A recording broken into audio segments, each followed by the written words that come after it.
que nós possamos nos envolver e dar um para o outro o que nós temos de melhor, e com toda certeza, nosso corpo, nossa mente, nossa alma vai sair daqui um pouco mais equilibrada do que quando chegou.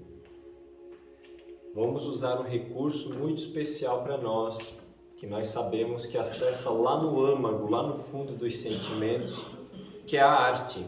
E a arte de hoje é a música. Mas eu gostaria de não cantar sozinho. Queria ver se vocês conseguem me acompanhar, a letra vai passar. Fique à vontade, pode soltar a voz, viu? Ninguém vai prestar atenção na afinação, o que vale é a emoção, tá bom? Essa música é um convite a pensar se hoje fosse o último dia nosso aqui na Terra, o que nós faríamos? Então, fica o convite para reflexão.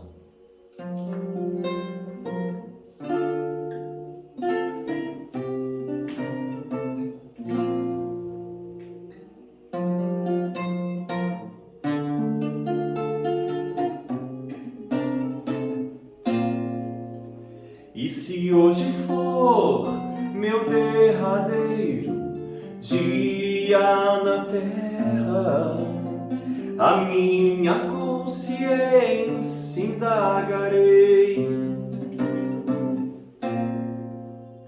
o que construí, o que semeei, o que compreendi, o que cativei, se errei, corrigi, se me ofendi, perdoei, quanta dor infligi, quanto bem propaguei, alimentei a tristeza ou espalhei alegria, um semblante carregado ou um sorriso de terna energia. O que construí, o que semeei, o que compreendi, o que cativei, se errei, corrigi, se me ofendi, perdoei, quanta dor infligi, quanto bem propaguei. Hoje é o momento para mim, focarei em cada ato, na lucidez, no agora. A beleza é atenção na singeleza, com calma e altivez me despeço, vou embora, mas perguntarei o que construí, o que semeei, o que compreendi, o que cativei, se errei, corrigi, se me ofendi, perdoei, quanta dor infligi, quanto bem propaguei, o que construí, o que semeei, o que compreendi, o que cativei,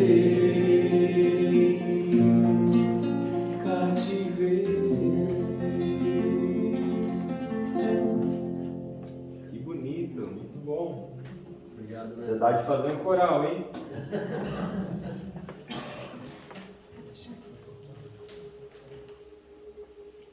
Boas perguntas da música, né?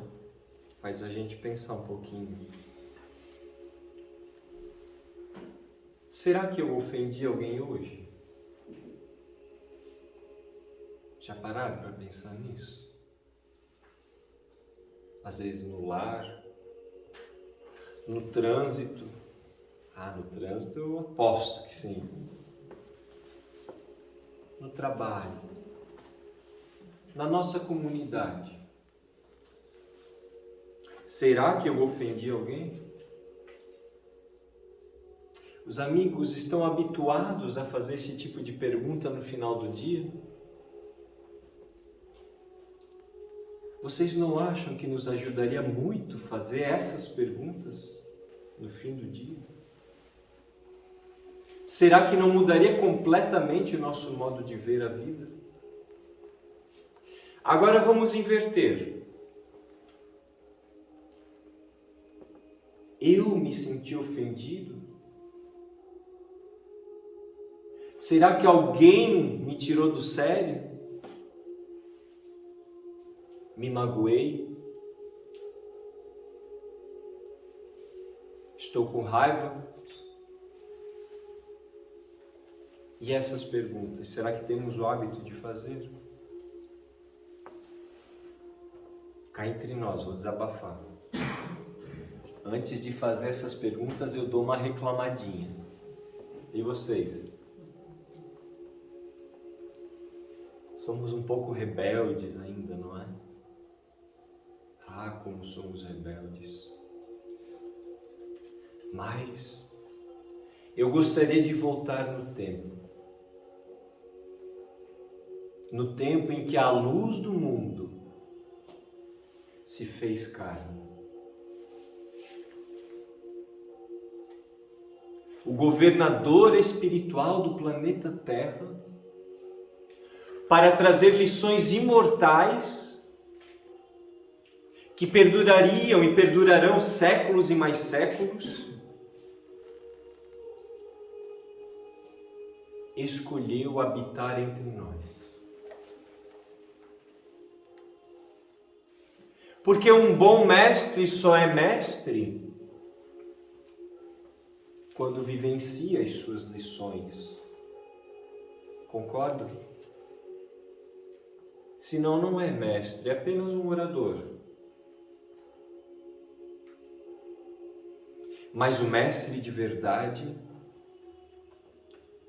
fala só do que ele faz.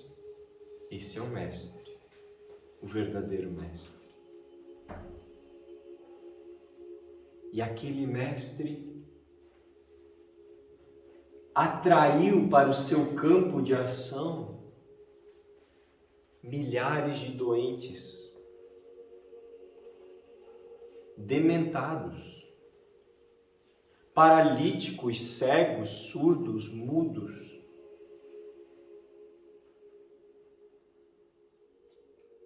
Incompreendidos, julgados, prostitutas, viciosos, mas na sua presença, que era a presença do amor e da sabedoria supremas aqui na terra, todos estes seres se sentiam acolhidos. Vocês já imaginaram o que seria estar na presença de Jesus? Eu acredito que uma esperança acenderia tão profundamente em minha alma, que daí em diante provavelmente reveria todos os atos. E assim aconteceu com milhares de criaturas. Muitas nem conviveram com ele, mas pelo simples fato de ouvir as histórias a respeito dele, se comoviam, se enchiam de esperança. Imaginem os amigos que na época ainda havia escravidão, agora os escravos também tinham esperança. Pois agora compreendiam que havia um reino, o reino dos céus. e entendiam que aquele reino não era um lugar,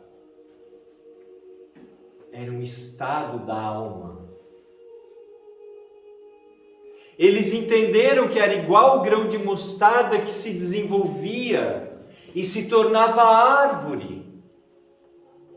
O reino dos céus é progresso. É um processo constante, sem fim de evolução, até alcançarmos a pureza e entendermos o que é ser feliz o tempo todo, independentemente do que esteja acontecendo à minha volta. Eu posso até ser crucificado, mas eu não me abalo.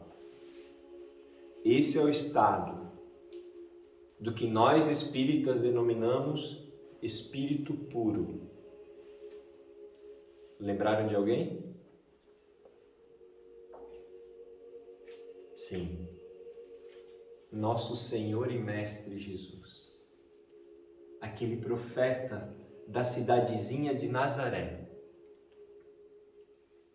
Mas Jesus se instalara à beira do lago de Genezaré para divulgar com vigor a sua lição para a imortalidade.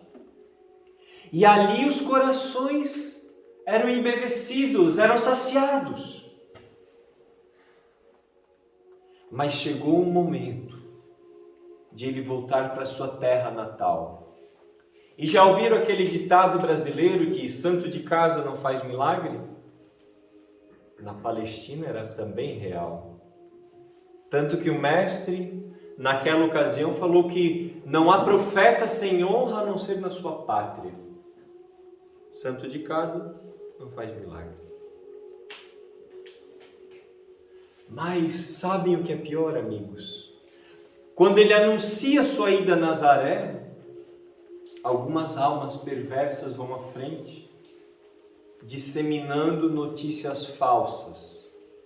Sim, já tinha fake news naquela época.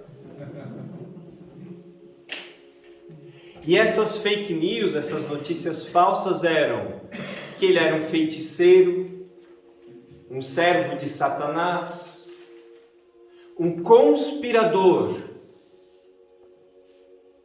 alguém que atentava contra a lei de Moisés. Não era fácil se defender disso, não é? Para um povo rigorista, que não aceitava uma vírgula fora do lugar. Era assim o povo hebreu daquela época. E Jesus era hebreu. Ele sabia onde estava pisando. Mas ele foi para Nazaré mesmo assim.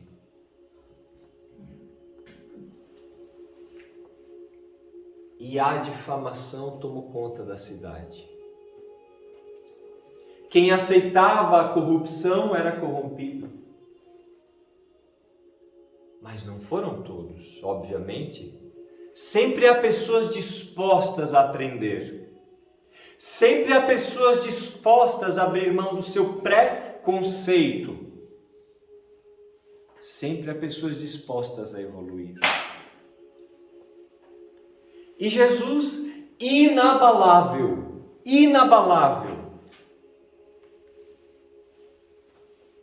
levou a sua palavra de alento para quem queria ouvir. E outros continuaram xingando, chamando de feiticeiro, de conspirador, de servo de Satã. Como vocês acham que os apóstolos reagiram?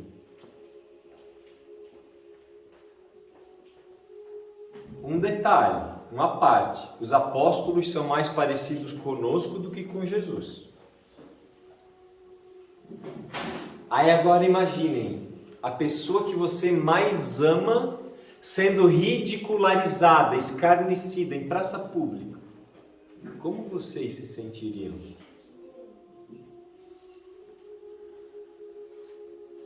Foi exatamente assim como vocês pensaram que os apóstolos se sentiram. Exatamente assim. E eles começaram a revidar. Não com violência física, isso eles já tinham aprendido, mas verbalmente. Começaram a defender Jesus, se é que ele precisava de defesa. A defender o Evangelho, se é que o Evangelho precisa de defesa. A verdade não precisa de defesa. Ela desperta no coração quando ele está pronto. É assim. Por isso a gente não enfia a verdade goela abaixo no outro. Há um ditado hindu que diz que nós temos que entregar a verdade como um diamante envolto num veludo. Porque se você joga na cara, machuca. É igual uma pedrada. É um diamante. Então dá para entregar com carinho. Essa era a escolha de Jesus. Não foi a dos apóstolos. Não foi. Definitivamente não foi. Alguns deles queriam levar Jesus para um debate em praça pública, para mostrar a superioridade do Evangelho.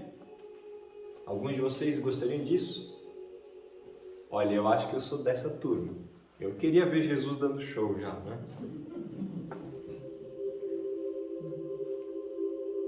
Outros revidavam as afrontas com veemência. Batiam boca.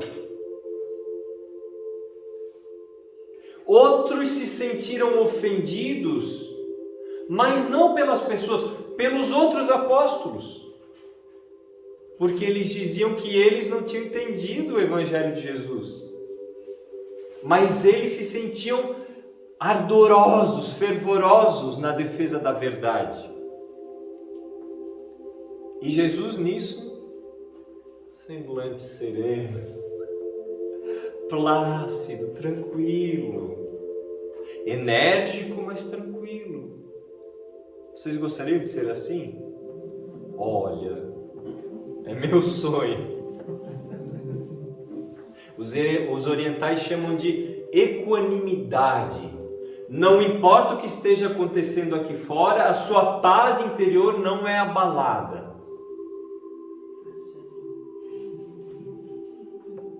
Alguém aí quer isso? Querem? Estou muito afim também. Mas será que existe trabalho? Esforço, dedicação? A partir do momento que eu julgo o outro, eu parei de investir nisso. Perceberam?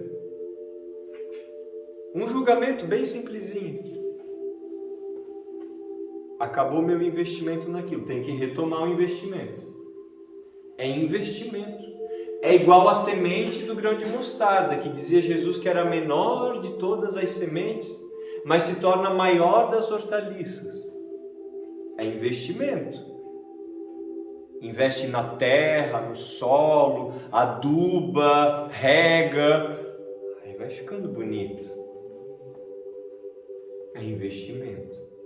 Jesus era equânime, era a paz em pessoa. Os apóstolos, como eu falei, eram bem parecidos conosco, apesar de, claro, serem bem mais lúcidos espiritualmente, obviamente, mas tinham muito de humanidade. E Jesus escolheu eles assim de propósito. Veja que os apóstolos de Jesus não foram Buda, Sócrates, Zoroastro, Krishna, esses já estavam em outro nível. Os apóstolos eram mais parecidos conosco mesmo, apesar da sua elevação espiritual, obviamente. E esse ficou o clima em Nazaré. O que Jesus fez? Vamos para casa. Bem? Sabe quando a mãe chama a criança que está brigando no campo de futebol e diz que a bola é dela e ninguém mais pode brincar? Pois é, Jesus fez assim, vem. Recolhe a bola, vamos para casa. E eles foram. E Jesus,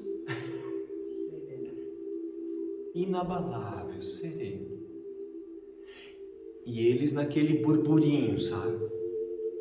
Um comentando com o outro. Quem não comentava pensava, mas por que ele fez isso?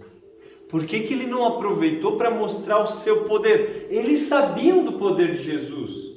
Eles viram paralítico voltando a andar.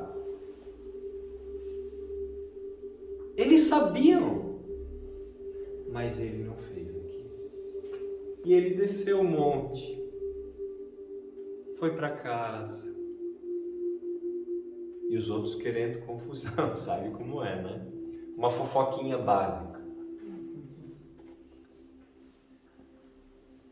Depois de alguns dias, Pedro, a rocha do Evangelho, e Filipe, outro apóstolo, foram buscar Jesus, porque sabe quando fica na cabeça aquele negócio pulsando? Acontece com vocês? Não, né?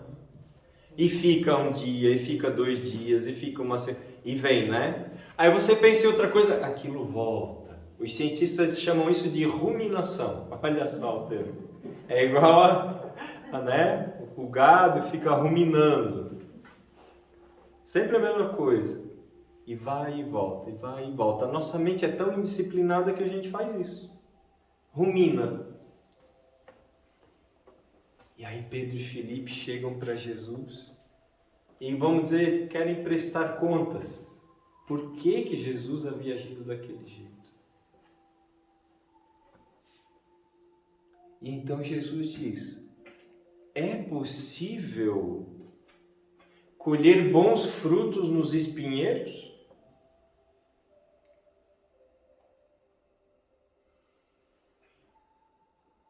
Você precisa escolher quando vai colher, onde vai colher. Aí eles perguntam, mas mestre, não, a palavra firme, enérgica não é importante às vezes? Vê que eles não queriam serenidade, eles queriam embate mesmo. E Jesus diz, a palavra deve ser medida pela sua necessidade. Falamos o que é justo, mas também o que é necessário. Isso precisa ser medido. O que é necessário em nossas falas?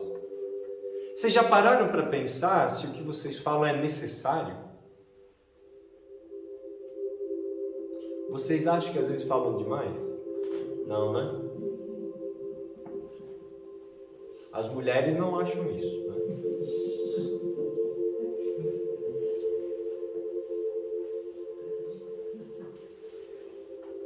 E os homens aí são quietos até demais, não é? Principalmente quando está pipocando aquela coisa, o homem se fecha, a mulher se abre. Percebe? Aí tem que ter um entrosamento aí. Que nós somos diferentes e precisamos nos ajudar. Cada um com o seu talento. Cada um com o seu talento. E os apóstolos querendo aquilo, mas Jesus dando outro remédio. E ele deixa claro, eu não perdi a chance, as oportunidades de trabalhar para Deus. Enquanto uns perdiam tempo, eu falei com aqueles corações que queriam ouvir.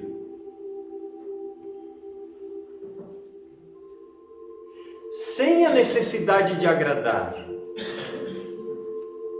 Aí eles dizem, mas mestre, eles estavam falando mal de ti.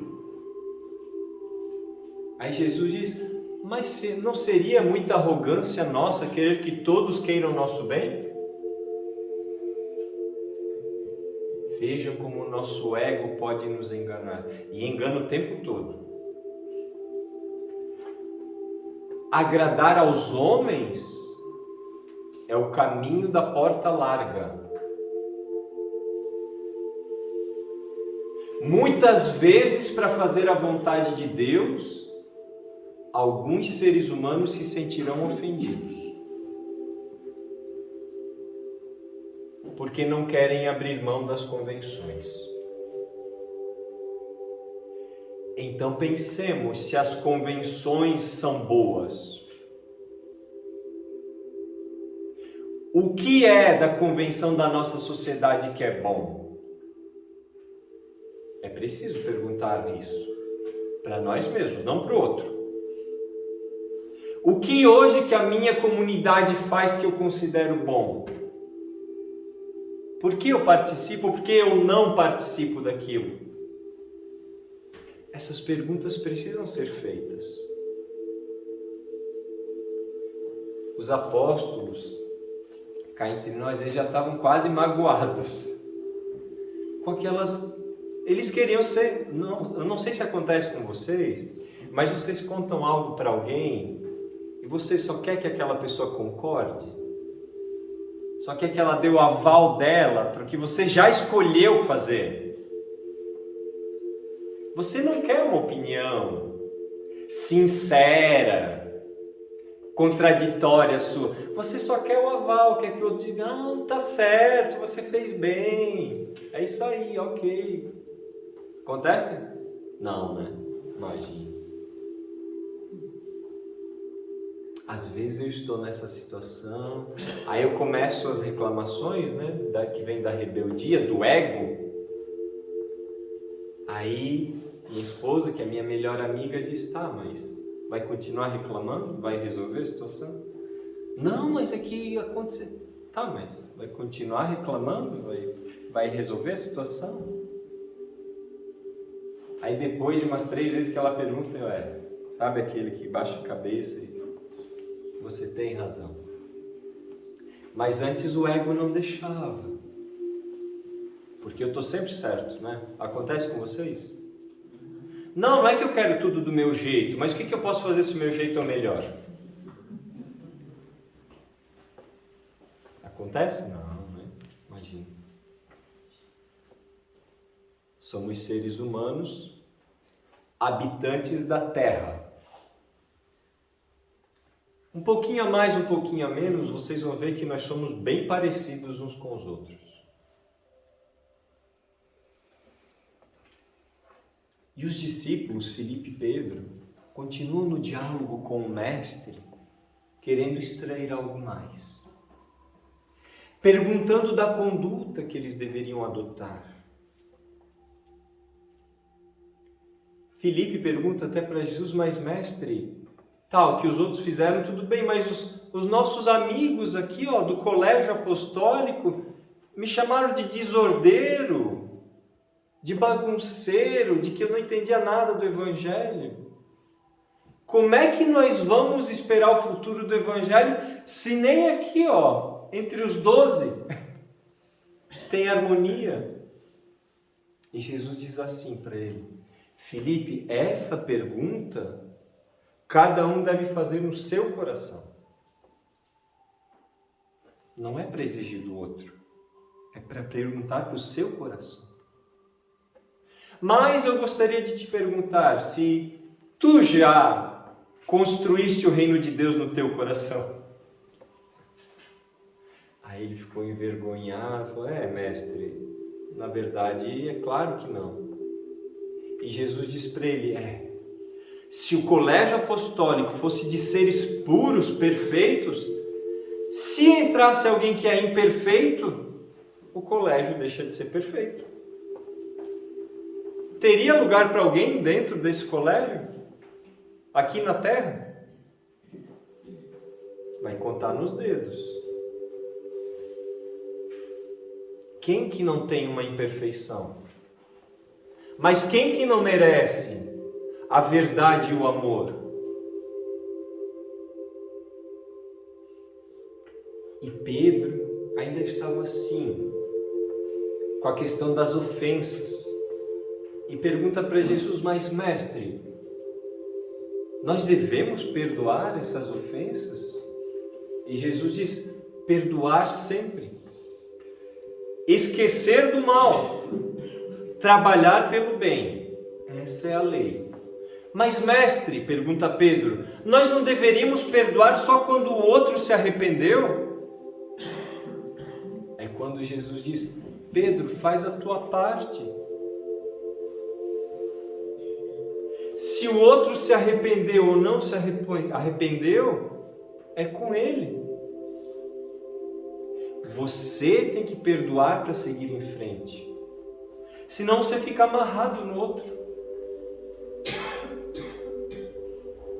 Mas mestre, será que alguns não vão usar isso como armadilha? São lobos na pele de ovelhas? E Jesus reforça, isso é com eles. Uma coisa eu te digo, o perdão precisa sim da vigilância, assim como o amor precisa da verdade. Há uma frase do Evangelho que diz que nós precisamos ter a prudência das serpentes e a simplicidade das pombas. Olha que bonito isso. Precisamos ser prudentes como as serpentes, estar sempre ligado. A gente não vê uma serpente dando bobeira, né? Mas ser simples como os pombos, como as aves. Prudente e simples. E aí Jesus orienta Pedro, sim, perdoa, mas ser vigilante. Porque perdoar não é ser bobo. Os amigos concordam? Perdoar é abrir mão da ofensa que o outro fez para mim. Eu não quero isso. Eu te perdoo porque eu sei que tu és imperfeito. Isso é o perdão. Aí agora nós não vamos continuar alimentando o erro do outro, certo? Tem que calcular bem a situação daí em diante. Essa que é a questão do perdão. Mas no sentimento a gente perdoa. A gente entrega. O que o outro vai fazer, aí é com ele. Mas o que eu vou fazer com a ofensa alheia, eu escolho. Na teoria é bonito, né? E na prática, é possível? Sinceramente, é possível?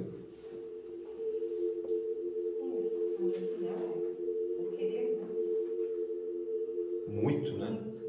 Querer com vigor. A vontade é o recurso que nós precisamos lançar mão para conseguir isso. É vontade mesmo. Porque é mais fácil se afastar e continuar ofendido, não é? O que vocês acham? Estou ofendido, me afasto, tá bom. Agora eu perdoo. Com a orientação de Jesus, eu me mantenho prudente, mas eu perdoo. Eu chamaria de desapego. Eu desapego da ofensa do outro. Aquilo não me incomoda mais. É claro que não vai ser assim, né? Mas é empenho, é dedicação. Vocês lembram quando aprenderam a andar de bicicleta? Das primeiras vezes, lembram bem? Nossa, eu lembro que eu andava de bicicleta de rodinha. Aí que trabalho que era para fazer a volta.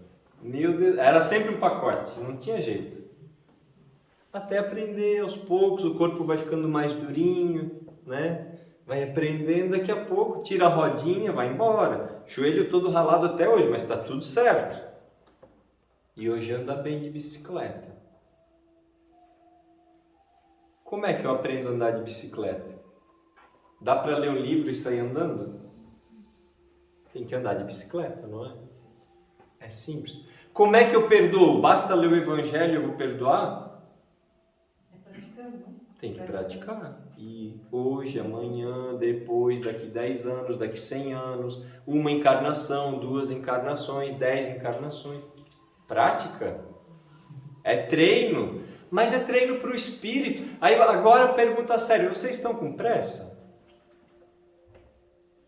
Já falaram para vocês que somos todos imortais? Nós temos a eternidade pela frente. Que não seja uma desculpa de deixar para depois o que pode ser feito hoje. Isso também é um desafio. Mas nós temos tempo para treinar. Tá tudo certo. Vai dar tempo. E aí depois dessa conversa toda, com os nossos apartes, Pedro fez aquela pergunta famosa para Jesus.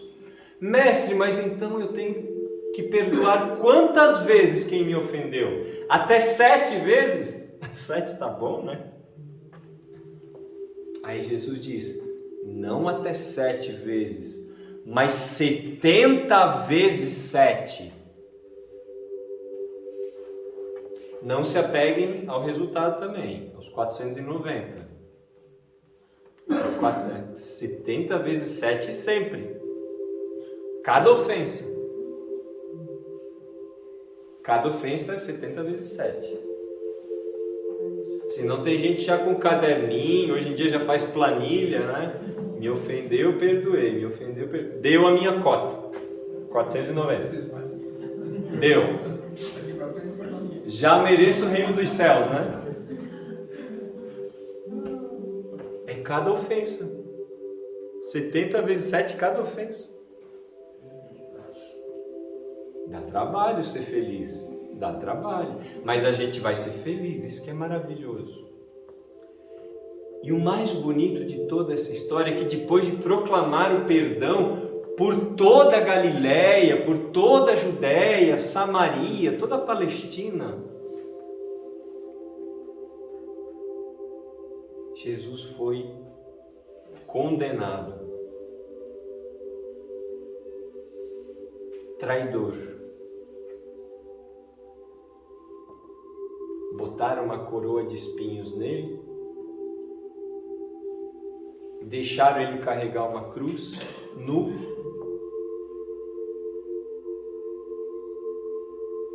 cuspiram nele, açoitaram ele. Imagine o que falaram para ele naquele dia.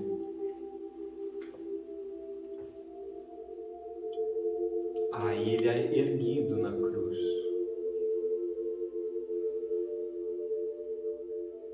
E depois de dar todas aquelas orientações bonitas que ele dá para todos ali, no alto da cruz uns dizem que ele até renunciou a Deus, que ele perguntou, meu Deus, por que me abandonaste? Você já deve ter perguntado dessa parte, não é? Mas vou contar para vocês. Há muitos estudiosos que dizem que ele cantou isso. Sabem por quê? Isso é um trecho de uma música. Ele não falou isso em tom de rebeldia. É bem provável que pregado ele começou a cantar. É o famoso Salmo 22. Se vocês abrirem lá no livro de Salmos do rei Davi, que são músicas que o rei Davi fez, como começa? Meu Deus, por que me abandonaste? É a súplica de um aflito, o nome desse salmo. E ele descreve exatamente o que aconteceria 1000 anos depois com a vinda do Cristo. Fala que nenhum osso ia ser quebrado, falam que as vestes iam ser sorteadas, tudo ali, olha que coisa espetacular. Então, quem duvidava que Jesus fraquejou na cruz, leia o Salmo 22. Eu vou dizer para vocês, ele cantou na cruz. Dá para imaginar a cena mais forte do que essa? Aí depois disso tudo, o que ele diz?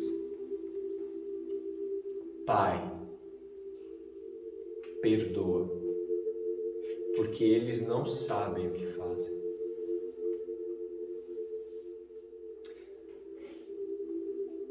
Vocês sinceramente acham que a pessoa que nos ofende quer nos ofender?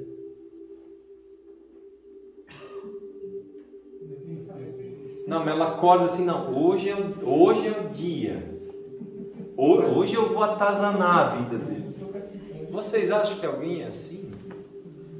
A gente sabe que tem pessoas com imperfeições, né? Que tem pessoas com imperfeições, com vícios,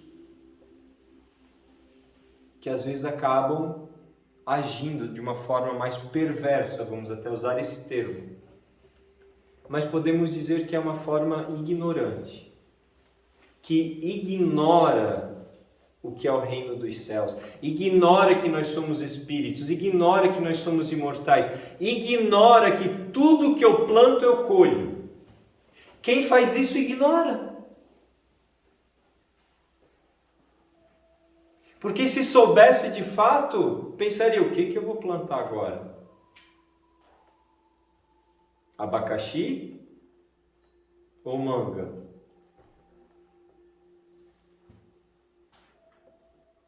Espinho ou flor? Então, Pai, perdoa, porque eles não sabem o que fazem. Não sabem. Quem me ofende não ofendeu porque queria ofender. Por mais que me persiga, ele ofendeu porque ele é imperfeito. E porque eu aceitei a ofensa. É o famoso embate da alma contra o ego. Quem se ofende? O ego. Eu profundo, que a psicologia chama de self, o eu profundo, a alma, não se abalaria com isso. Porque a alma sabe, no fundo todos nós sabemos, que somos filhos de Deus. No fundo todo mundo sabe, só que esquece. Ou prefere esquecer para continuar alimentando o ego. Mas o ego também evolui. E uma hora ego e alma se tornam a mesma coisa. A minha essência pura daquilo que eu desejo ser. Vamos chegar lá. E aí, estão prontos para o perdão agora? Ainda não, né? Então eu vou contar uma história. Eu acho que vai ajudar.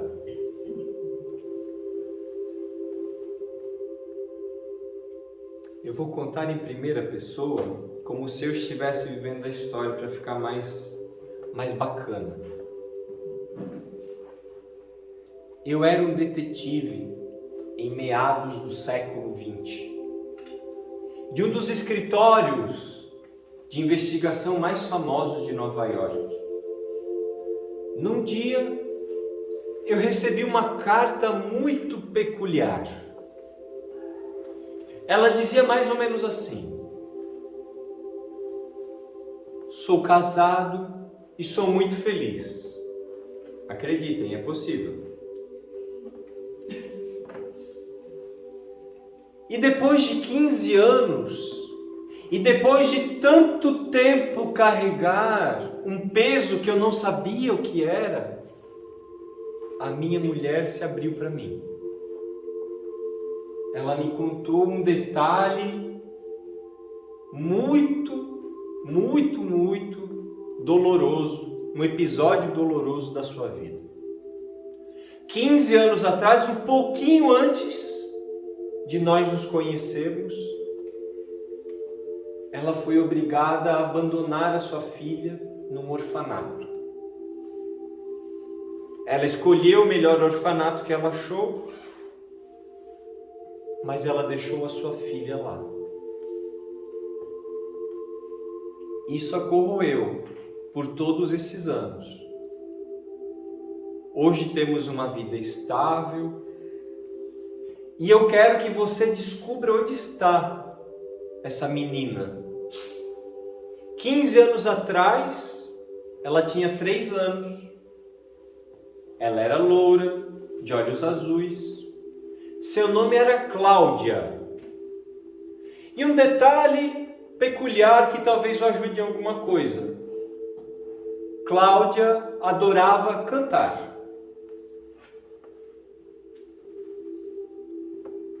Acompanhe essa carta um cheque para todas as necessidades que você tiver, mas eu quero que você descubra, para eu informar a minha esposa, se Cláudia é feliz. Eu amassei aquela carta, joguei no lixo. Pensei, que tipo de pegadinha era essa? Eu fui deitar, mas aqueles fatos pulsavam na minha mente. Tinha algo lá que eu precisava descobrir. Eu abandonei Cláudia, mas Cláudia não me abandonou. Então eu desdobrei a carta, desamassei, passei um ferro com brasa quente para ficar bem retinho. Eu li 1, 2, 10, 1000 vezes aquela carta. E então tracei um plano. Fiz uma pesquisa para ver quantos orfanatos tinham na cidade de Nova York 15 anos atrás. E tinham 150 orfanatos, e cada um numa ponta da cidade. Seria uma busca impossível. Então decidi sortear, só para ver o que acontecia. E fui visitar o primeiro orfanato, e aí mais um empecilho: sigilo. Quem diria para onde foi a criança adotada? É lei o sigilo, para que os pais arrependidos não vão atrás da criança. Então eu fui pesquisar no Instituto de Estatísticas quantas Cláudias que nasceram 18 anos atrás tinha nos Estados Unidos da América. Então eu cheguei ao número de 200.000 Cláudias. A busca estava impossível. Até que um dia, estava passeando e vi um orfanato, mas era uma casa de mãe. Era tudo bem cuidado, jardim florido. E eu senti um cheiro de broa de milho que vinha lá da cozinha. Eu tive uma intuição, eu pensei, aqui é um bom lugar para uma criança se desenvolver. E então bati a porta e uma senhora me atendeu e eu contei a história, ela me convidou a entrar. E aquele cheirinho de broa de milho. Então eu falei para ela sobre Cláudia e sobre a minha missão, saber se ela era feliz. E então ela me diz, meu filho, mas tem o sigilo e eu não posso te contar essas coisas. Mas é só saber se ela é feliz. Me ajude. Aí ela disse para mim, eu vou lá dar uma olhada na broa de milho. Eu, como detetive, sei que as mulheres nunca são diretas. Elas dizem uma coisa, mas querem dizer outra. Eu sabia que ela ia lá pesquisar nos seus arquivos. E ela foi, voltou, ela disse assim, meu filho, 15 anos atrás, passaram por aqui 4 Cláudias. De 200.000 já ficou 4. E para onde elas foram? Uma foi para o Arkansas, outra foi para Oklahoma, outra foi lá para a Califórnia e uma aqui para Nova York mesmo. E como elas eram? Louras de olhos azuis. Não pode ser fácil a vida de um detetive.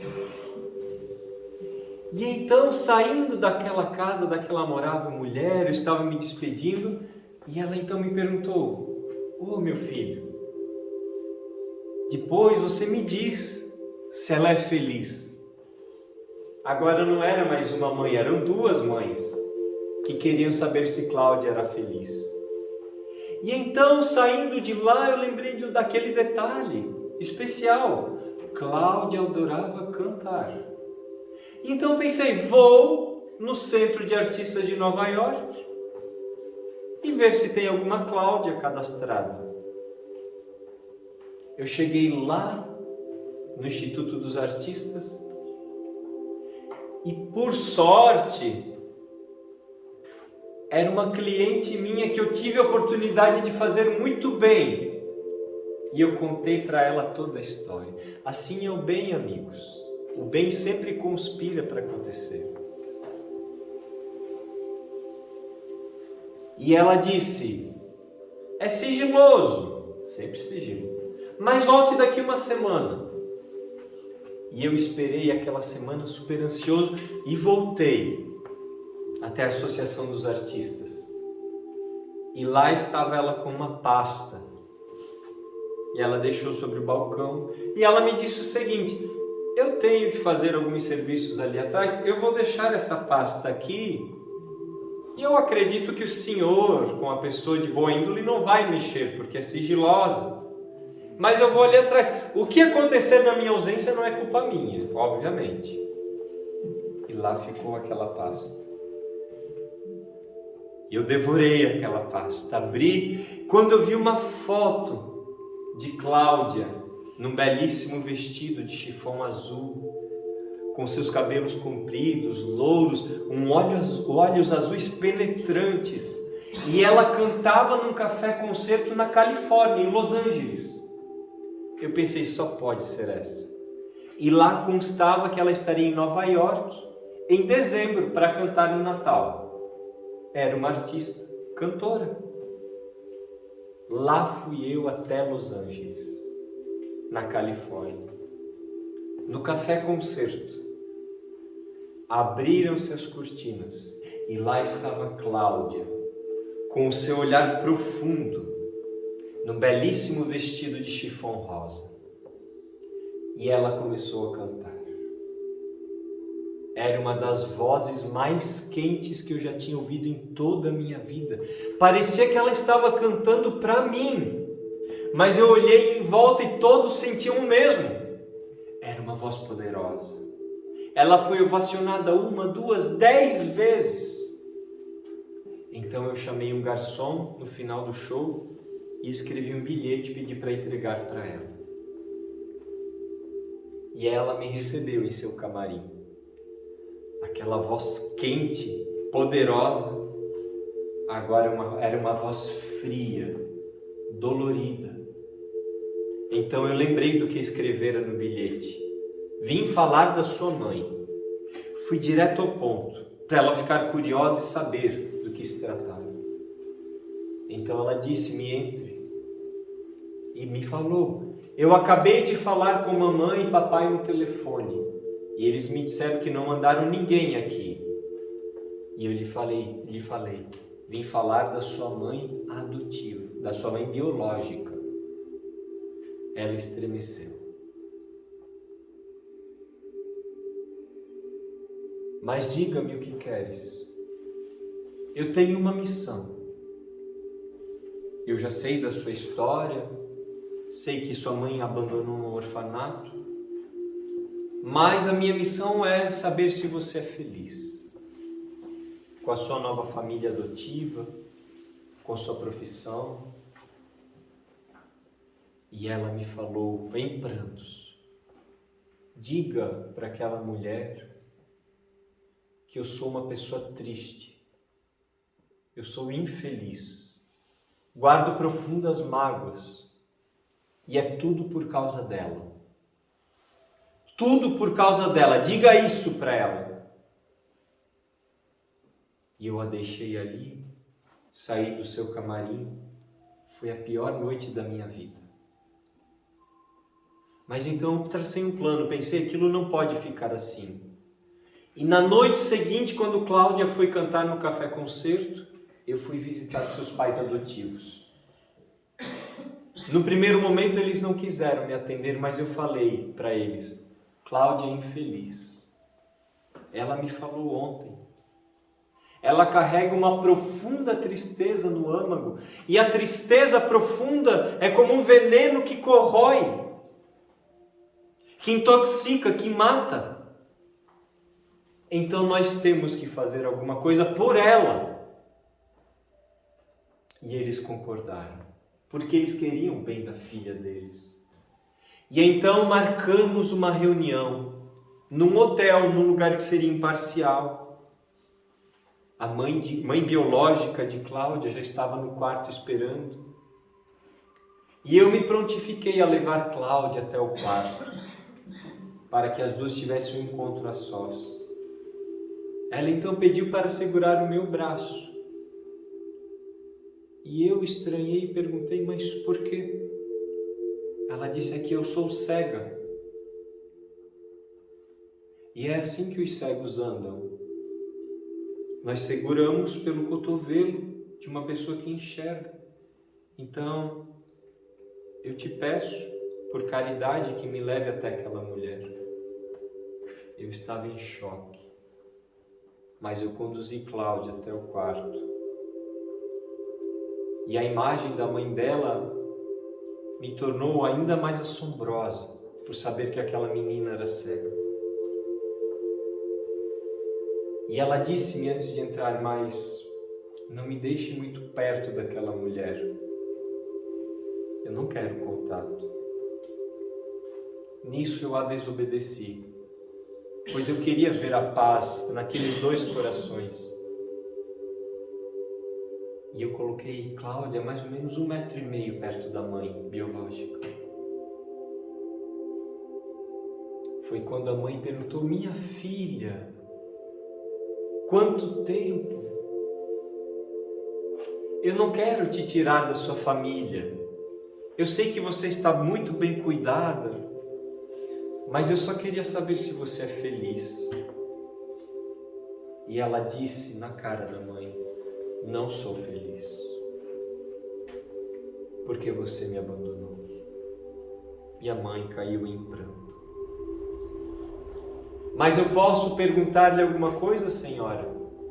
Claro, minha filha, o que você quiser. Por quê? Você abandonou uma criancinha de 3 anos, que estava ficando cega. Você não tem compaixão? Então a mãe tomou forças e começou a falar: minha filha, naquela triste tarde, nós duas tínhamos ido no médico. E o médico então me falou que você sim ficaria cega. Mas muito antes de você, eu estaria cega. Eu só via vultos, minha filha, eu não enxergava mais muito bem.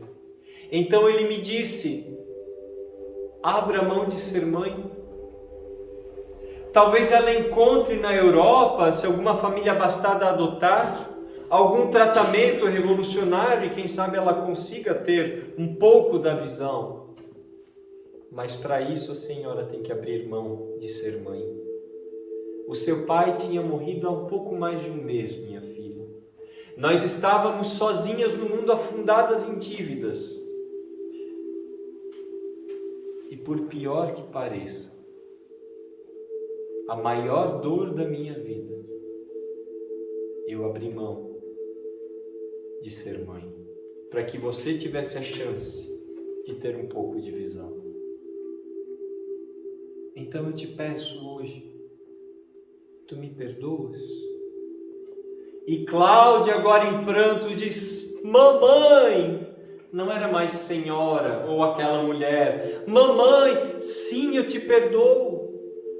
Eu entendo você. Você me deixou naquele dia. E eu lembro até hoje você indo embora e me dizendo: minha filha, não importa o que aconteça, cante.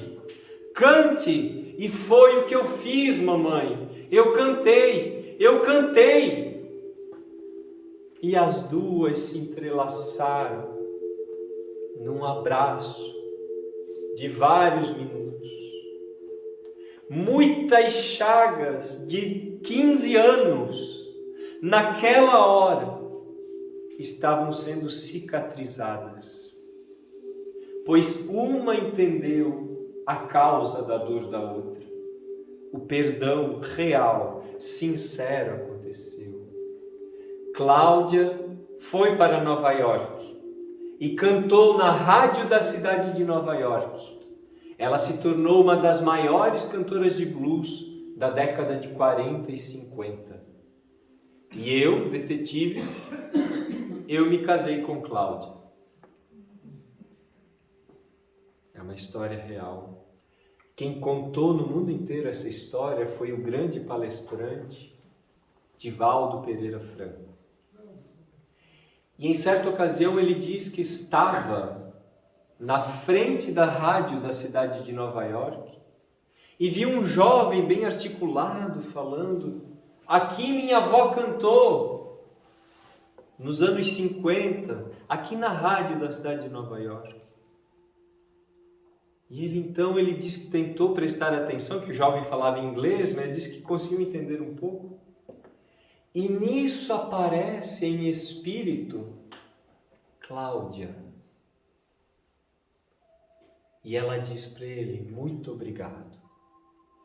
Muito obrigado por contar a minha história em todo o mundo. Pois com a sua história, muitas mães carregaram o fardo que elas conseguiam carregar. E muitas filhas evitaram carregar uma mágoa profunda para o resto da vida. Então eu te digo, muito obrigada. E hoje aqui em frente à rádio da cidade de Nova York, eu quis te dar esse presente, que tu conhecesses o meu neto e a mim pessoalmente. Amigos,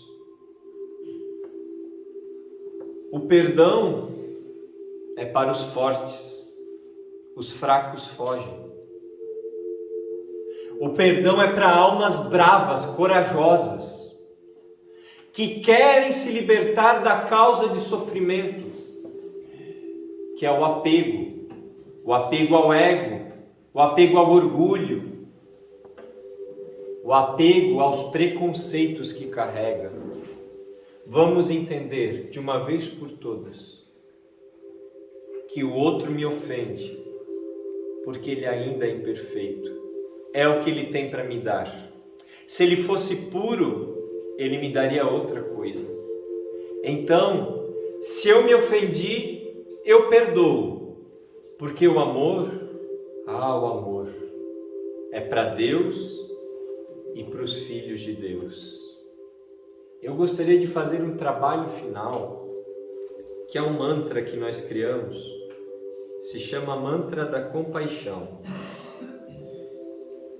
E nós vamos cantar para aquelas pessoas que nós amamos muito.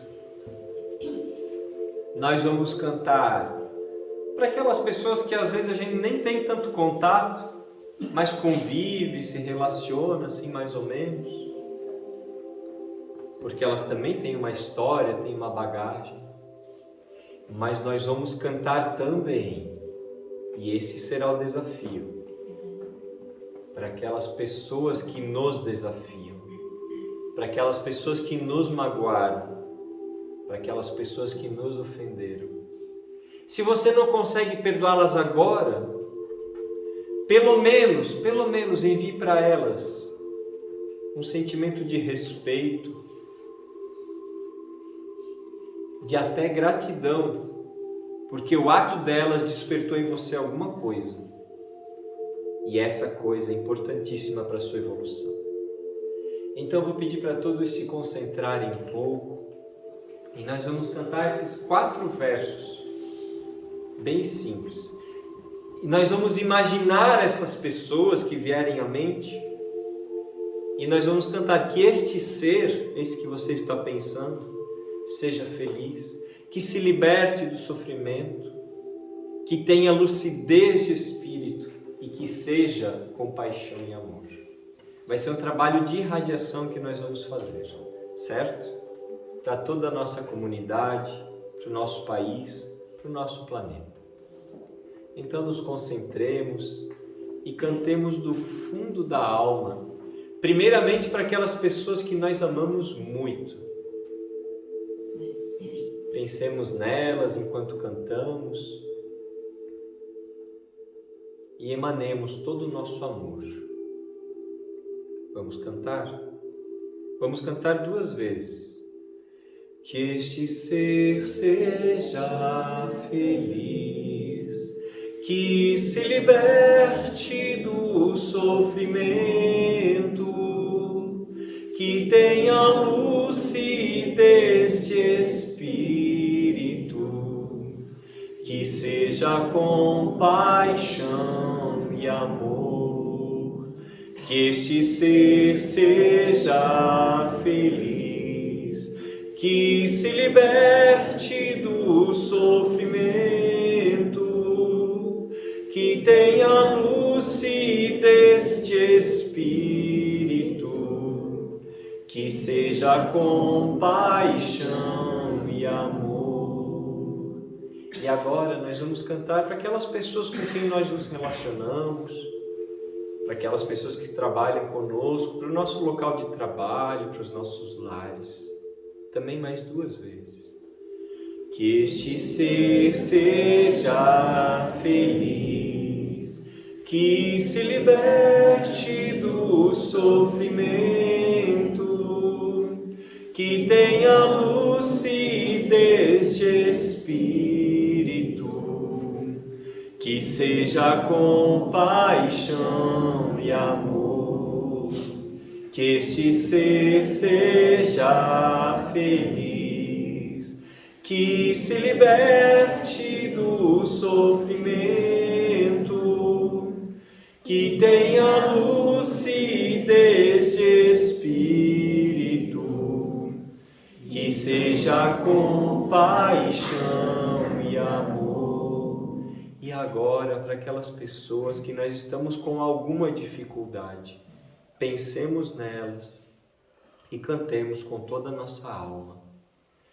Que este ser seja feliz, que se liberte do sofrimento, que tenha lucidez de espírito, que seja compaixão e amor. Que este ser seja feliz, que se liberte do sofrimento, que tenha lucidez de espírito, que seja compaixão e amor. Que assim seja. Muito obrigado.